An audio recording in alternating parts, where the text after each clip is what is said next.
Most poker players lose at playing poker, not because the game is rigged, not because they're unlucky, but simply because they don't know why they're losing. In this video, we're going to be covering 5 key points as to why you are potentially losing as a poker player at the tables right now and how you can improve your game.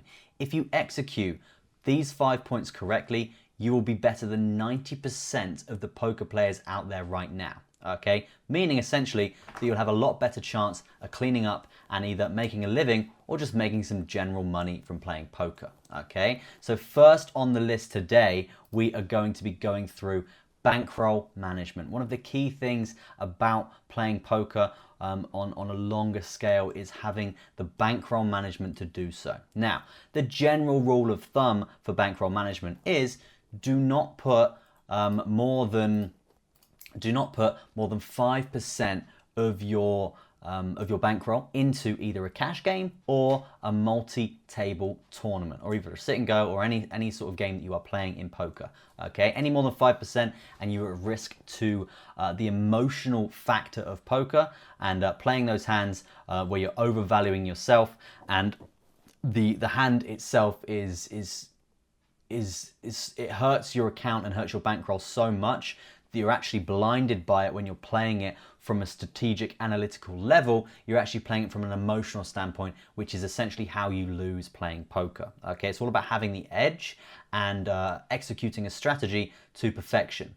Not playing with more money than you have to lose, being emotional with the cards and making stupid mistakes because you're scared of losing the pot, or you want to win more, and it sort of creates that emotional gambler's mentality, and that is not how you be a successful poker player essentially, right?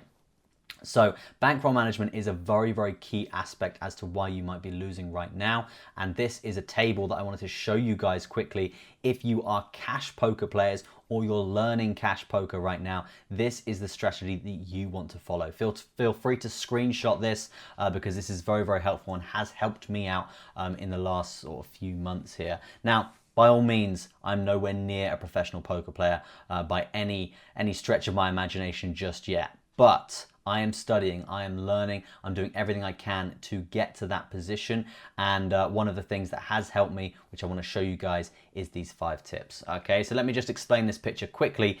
As you can see here, you enter your 1 cent to 2 cent cash game. When your bankroll is $150, you're in this table. When you hit $150 or more, you go up a stake, 2 cents to 5 cents to $300. And then when you hit then you go up to 5 cents to 10 cents. Then when you hit $750, you go up to 10 to 25, and then vice versa. Every single time that you progress up this chart on the right-hand side, you go up a stake. That way, you're not buying in with an extortionate amount. So for example, like the max buy-in for most $1 to $2 games, it's roughly around $200. So if you're sat there with $200 and your bankroll's 12 grand, you can play pretty free in that cash game and not let it emotionally affect you, because losing $200 in that table in your session, that's not going to hurt your bankroll too much. Okay, and vice versa on the left hand side. If your bankroll dips, if you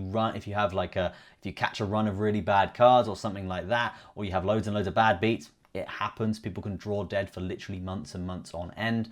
And if that does happen, then you just gradually move down the stakes as you have progressed up the stakes on the right-hand side. But the left-hand side, you will gradually move down as your bankroll sort of descends. So if you say you join $3 to $6 with $18,000, you're sat there with $18,000, life is good, you lose 3 grand, then you drop down to $2, $4 until you get back to that 18 grand again, and then you go back up. Okay, you use this system throughout the whole table. It manages your money, it manages your bankroll, gets you in a nice, better, less emotional position when you're playing at the tables. Okay, now point number 2 is, again, on the emotional side of things, it's don't play poker on tilt. If you play poker on tilt, then you are literally, you're diverting from every statistic and every strategy and edge that you've tried to get on the market well, on the game since you've been playing, on your players.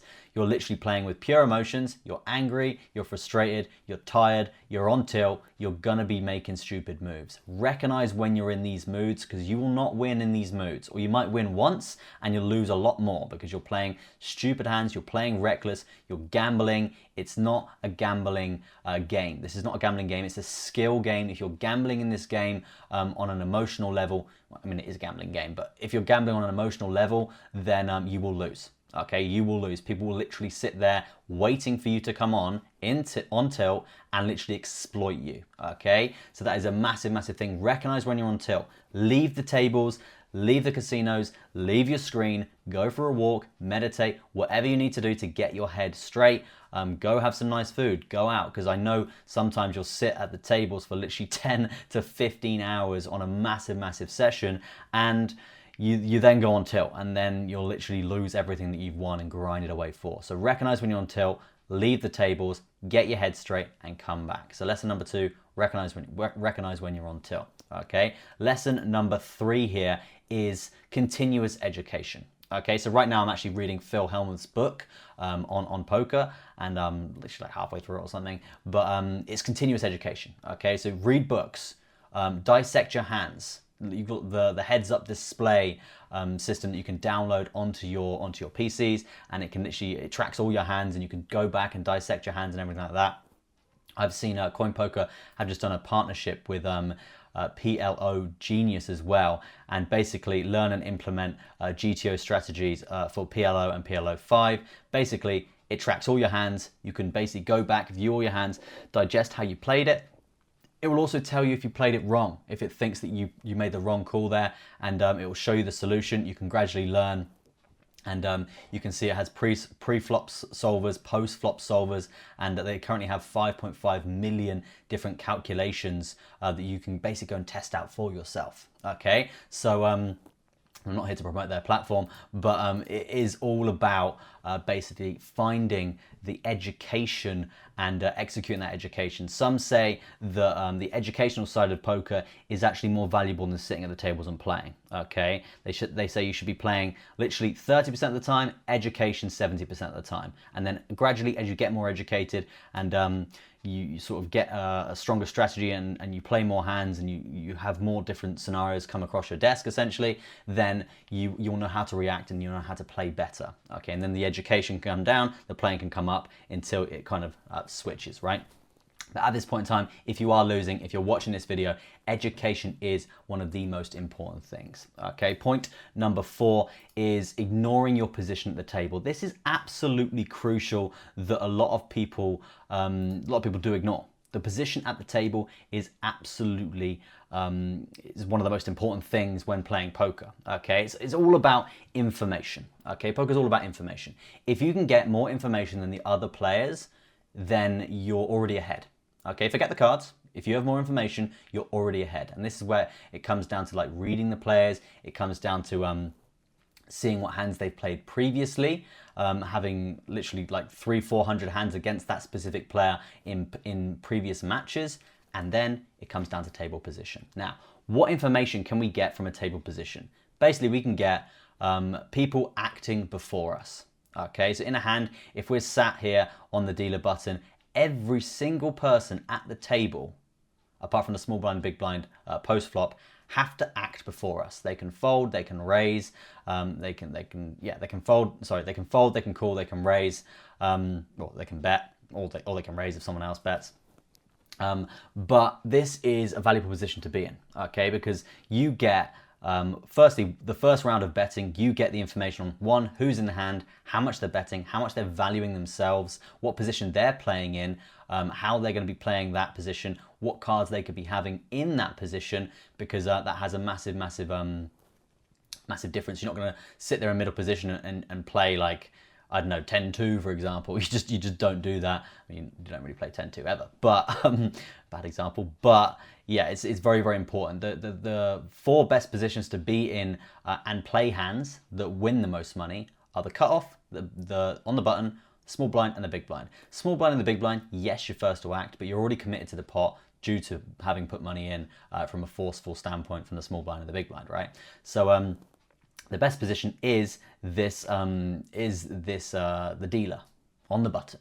You want to be here, guys. Every time you're here, you're in the best scenario because everyone has one round of betting, and then what happens? It's always left to the dealer. So the small blind goes first, so you can see the flop, and then everyone else has to bet, and then you make your decision. Or everyone else has to make a move, then you make your decision. Then another round of betting. You are always the last on the table to make your decision, which is unbelievable advantage, because if you're, say, I don't know, small blind for example, you make your move, you raise, but someone else has sat there with the nuts, you've already raised, so you've technically already lost those chips before you've seen that he's essentially shoved and gone all in, for example, right? Whereas on the dealer button, you could be sat there with a decent hand, but then someone goes all in, you're like, okay, he's clearly got the nuts or something like that, and you can basically just throw your hand in because you've had that chance and you hadn't actually forfeited any chips in that scenario. So playing your position and not ignoring your position is a very, very important point here for the fourth point of this video.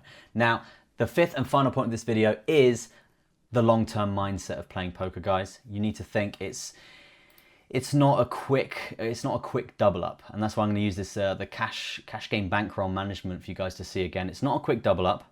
It's if you're trying to basically double your bankroll in a day, or you're trying to double your bankroll in a hand, in a session, whatever, you're playing it wrong. You're playing it way too emotional. You're playing it with no vision, and you're not playing it with any sort of strategy. Okay, the best thing you can do is sit there patiently until you get good hands, or till you get a position where you're playing players that you can exploit, and you gradually build your bankroll doing this. You don't just go for a double up. That's gambling, and that is how you're going to lose. Okay, gradually building it up, not being too emotional, waiting for your spots, picking them, and generally just being a patient player is super, super crucial. So just to summarize those 5 points here, guys, for this video, it is bankroll management. That is absolutely crucial. You must manage your bankroll. Playing poker on tilt is an absolute no-no. Recognize when you're on tilt. Recognize when your mindset's not in the game. You're not thinking strategically. You're just playing the cards. You're not playing the players. Think about that. Education, point number 3. You want to be educating yourself 70% of the time against 30 at this stage. If you're a new poker player, you want to be educating 70% of the time. Read books, download software, dissect your hand, really go into your gameplay and where you went wrong, where you lost hands, where you made bad calls, where you didn't get the read on the players. All of these things come into play to execute a strategy and build your edge at the tables. Okay, and point number 4, don't ever ignore your position on the table. That is crucial. That's one of the first things you should be learning, is your position on the table, because a lot of people will exploit you for not knowing that information. So go and learn that now. That is super, super important. You shouldn't play another hand of poker until you learn about your position on the table. And fifth and final point is no long-term mindset. You need to have a long-term mindset when playing poker if you're playing it like this and you want to build a career out of it, because that is how you're going to have success. Now, if you guys do want to go and join the Coin Poker platform, that is essentially you can play poker with your crypto now, your Bitcoin, your Ethereum, USDT, USDC, and basically you get a massive, massive bonus for signing up, and it's a lot. It's different. Okay, it's different to normal poker on say PokerStars, for example, because you're playing with your wallet, your actual crypto wallet attached to your account. So one, you're more strategic when you're entering positions. It's basically like playing with your bank account connected to your PokerStars account, for example. Okay, you're going to be like, oh God, I'm playing with my bank account.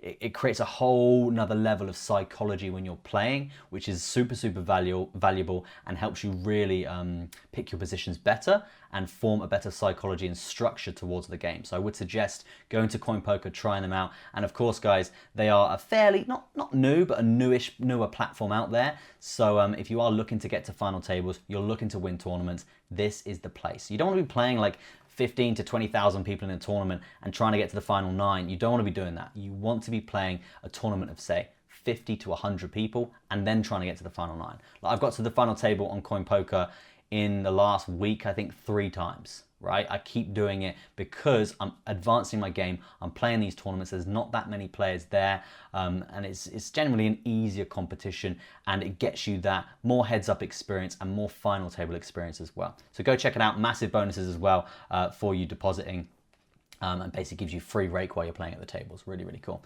Thank you ever so much for watching, guys. Hopefully you found some decent value in this video. Let me know in the comment section if you did. I'm intrigued to know your opinions. That is going to be it from me. I'll see you in the next video.